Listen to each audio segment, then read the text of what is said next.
just want every girl to know when she's learning about her own woman and the rest of her sexuality that if you have pain, there's a reason, and maybe we can help.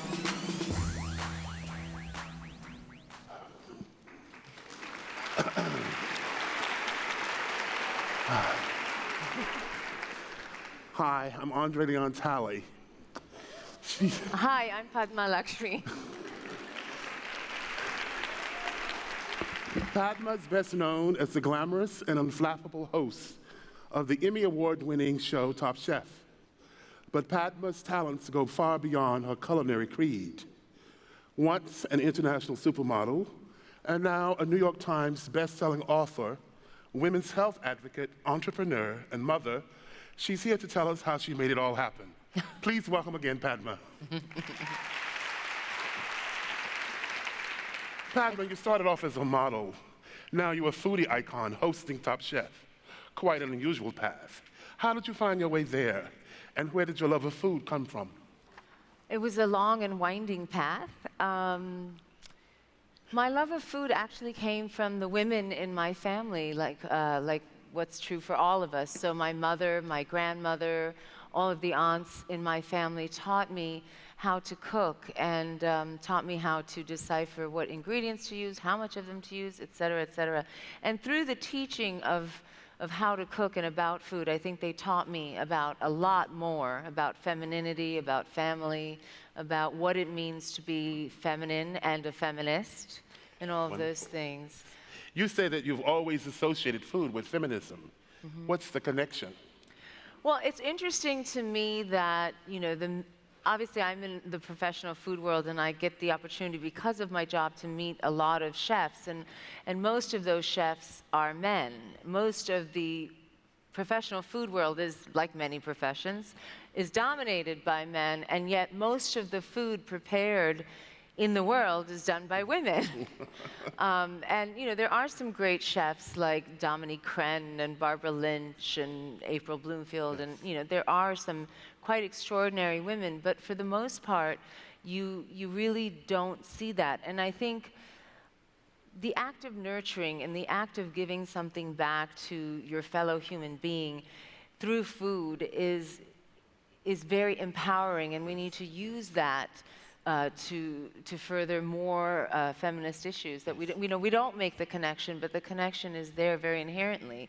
I mean, the most feminine of a woman's qualities is the fact that she can feed another human being through her breasts. Wow. So do women approach food differently than men?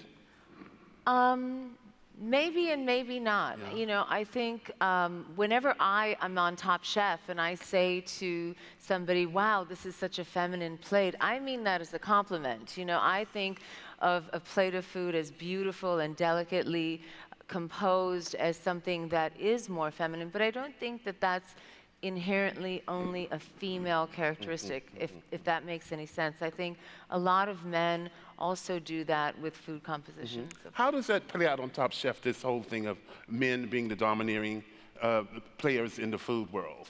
Well, you know, I think there are also, I have to point out that there are a lot of reasons why, physical reasons. I mean, cooking is more than anything, a manual labor, and the hours are really bad, and they're not conducive to having a family. And if you don't have a home environment that is supportive of that lifestyle and those hours and that job, it's very hard to enter that field because it is a male-dominated field. You know, a kitchen is a very dangerous place. It's a place of sharp elbows. Yes.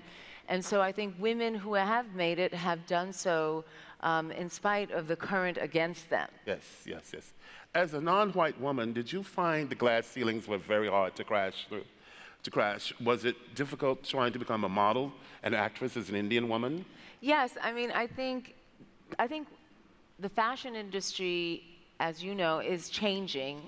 And it's getting a lot better. Like if you go on the newsstands, you'll see a lot of brown faces this month on Vogue, this month on the cover of InStyle, and so forth. But 20 years ago when I was modeling, I didn't really work that much in America because I felt that their ideal of beauty was much more narrow, in spite of America being more diverse than, say, France or Italy was, where I did most of my modeling, and yet I found more work there in a homogenous society like Italian culture or French culture. And I think, yes, there was a glass ceiling. I mean, for me, there were two things that were, well, it was my skin color, but there was also my scar. And when I started modeling, there was no Photoshop, and I became very good at covering the scar. Until I shot with helmet, and then all of a sudden the scar became cool. But until then, it's funny. The scar is the same, I'm the same. But one season you're in, and as our colleague would say, one season you're out. So we asked where the scar came from. Sure, I was in a car accident when I was 14, and I broke my arm. And the scar is a surgery scar, and I've been operated on a couple of times on this arm, which is why the scar is so long. Because of my skin, I keloid, and that's what it is. It's a keloid scar. Another problem, another issue that you had when you came up was that you said in your book, your fabulous new book, that you were ashamed of your skin color. How did you overcome that shame? I think, I inherited a lot of that from my own culture. I was born in India, and I came to this country when I was 4, and I was raised by an immigrant single mother who wanted a better life for us. But even in India, when I went back to India, my grandmother, who I love dearly and is a wonderful woman, would say things to me, which will come to no surprise to anybody who's Asian in the audience, that don't go out between 11 and 4. Don't play too much in the sun because you'll darken up. And so I had been spoon-fed a sort of, tacit self-loathing and color prejudice even back in India that I carried with me on the plane before I got here. And then, I didn't really feel that about my color until I went to Los Angeles, is the truth. I didn't feel that way in New York, and also I was much smaller, so I wasn't aware. Yes. But I had black kids at my public school who came in from Harlem. I went to PS 158 on the Upper East Side, and I had Puerto Rican kids and white kids. So in New York, it's easy to forget. That you are something other or something of a minority. But in Los Angeles, even though there are those ethnicities, they're very much apart. If you even when you go to Beverly Hills and you drive around for auditions, it's rare to see a lot of brown faces. I like brown faces. Padma, you've written that foods are like men. Some are good, some are bad, and some are okay. Only in small doses. But most should be tried at least once. Yes. What's the most adventurous thing that you've tried? I'm also asking about the men, too. Well, I mean, I've tried a lot of interesting food and a few interesting men.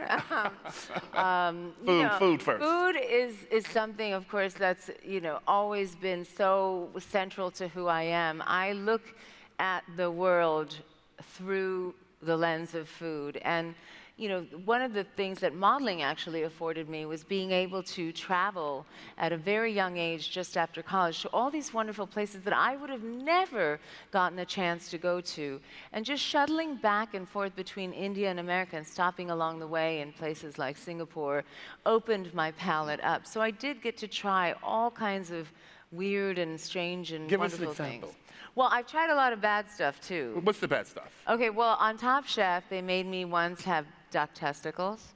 Duck testicles? Yes, and before that... Savory, was it a savory or a sweet? It was savory. I didn't even know ducks had testicles, frankly. And, yeah, savory. And then I also, before that, I was doing a documentary on food called Planet Food. And Planet Food, sort of goes into a country and you learn about the country through the way its people eat. And we were in Spain, and I was forced to go to this bullfight, which was quite riveting and sort of astonishing at the same time. And afterwards, the delicacy, the local delicacy is bull testicles. So I've had those too. And what do they taste like? Chicken? No, it tastes like brain, Oh, which gives credence to some of the fact that. Get my drink.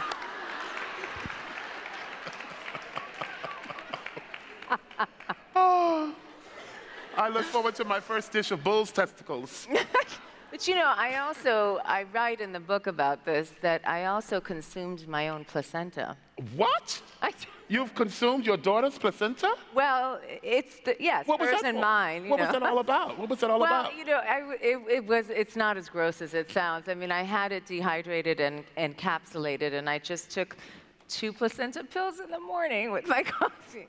What? I know, it's supposed to shore up your reserves. And, you know, when you are pregnant, all of your body is focused here and giving all of the nutrition and energy and blood and vitamins here. And then when you give birth and your afterbirth comes out, Yes. and all of that is gone. And so women feel very depleted. You know, there's not a lot of scientific research on it, so I don't want to blab up here on the stage. But I will say that I did it because I wanted to stave off postpartum depression. I think because of what was going on in my life, a lot of which is in this memoir, I was very worried about that, and I had to go. The network shut down Top Chef because I had a very difficult pregnancy, and I was bedridden for the last trimester. And so I couldn't shoot. So, you know, they could have very easily gotten someone else, but very thankfully for me, they shut the show down. So I felt a great sense of responsibility to go back to work. There were 150 people who had laid down their tools and weren't working until I got back up. So I went back to work literally 5.5 weeks after I gave birth. I had an emergency C-section, and so I would have done anything. And I had a naturopath who suggested this, Good. and that's what I did. But no, I didn't, you know, saute it with onions and have it with a glass of Chianti. No. Padma, you had a very public marriage to the famous author, Salman Rushdie. You were together for 8 years, and he was much older than you, 23 years older. Yes. You wrote that you left the marriage with this mantra: I don't regret one day I spent with him, nor did I leave a moment too soon. What did you learn from Salman? I learned many things. You know, at the time that we split up, I had spent half my adult life with this person, and you know, obviously he is much older to me. I learned a lot. I mean, I don't think I could have written, you know, Love, Loss, and What We Ate without that early mentorship. You know, the first article that I wrote was for Anna Wintour about my scar, and Salman was very supportive in that. I had an in-house editor, and I felt really insecure about my writing. I had written the first cookbook already, and it, you know, it had done well and won an award, but I had never done any personal writing as intimate as this. And so he taught me a lot. He taught me a lot about the media. He taught me a lot about writing. You know, also, Salman and I come from the same culture. We're both Indians, so we had a lot of things in common. We're both Indians living in the West and so forth. But, you know, I went through a health crisis. I was diagnosed with endometriosis, and it was something that affected my own health, but also my marriage gravely, and I don't think we understood it at the time. And I just felt very alone, and I needed to tend to my own health. Literally, I was dying, and I couldn't tend to my marriage and tend to my health, and I felt I had to save my own health, and I didn't feel I had support in that in my house. Yes. You've been very, very outspoken about endometriosis. Explain how you suffered from it and how you've become an activist for that. What do you want women to know about it?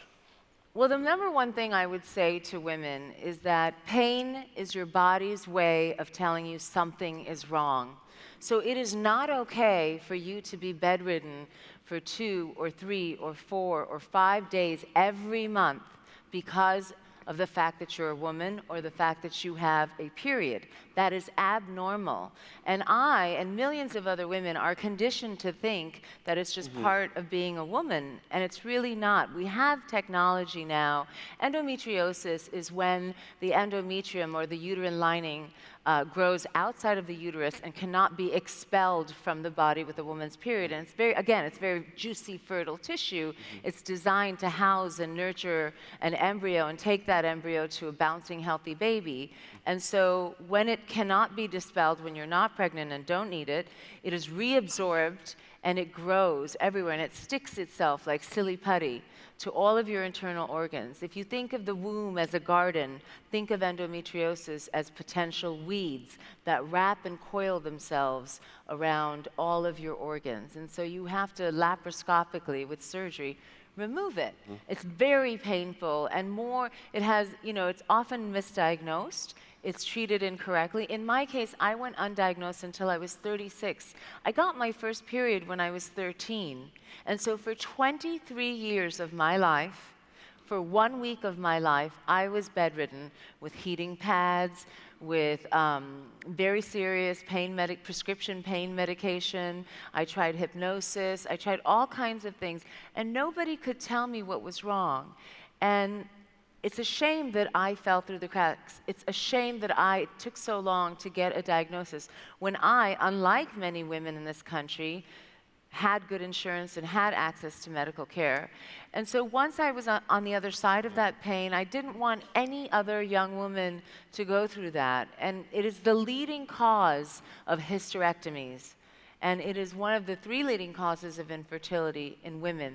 But even if you don't want to be a mother, it is very debilitating. It is, it costs our system $110 billion a year in lost wages, in medical costs, and all of this collateral damage and expense. And I just want to change that. I don't want any other little girl or teenage girl to miss an exam, to not be able to go to volleyball practice, to not do all of the things that make her fulfilled and her best self. I think we all deserve the opportunity to do that.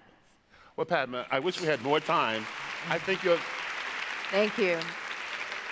I think you're very fulfilled, and I really enjoy your book. I hope it's a great success. Thank you very much. Thank you, guys.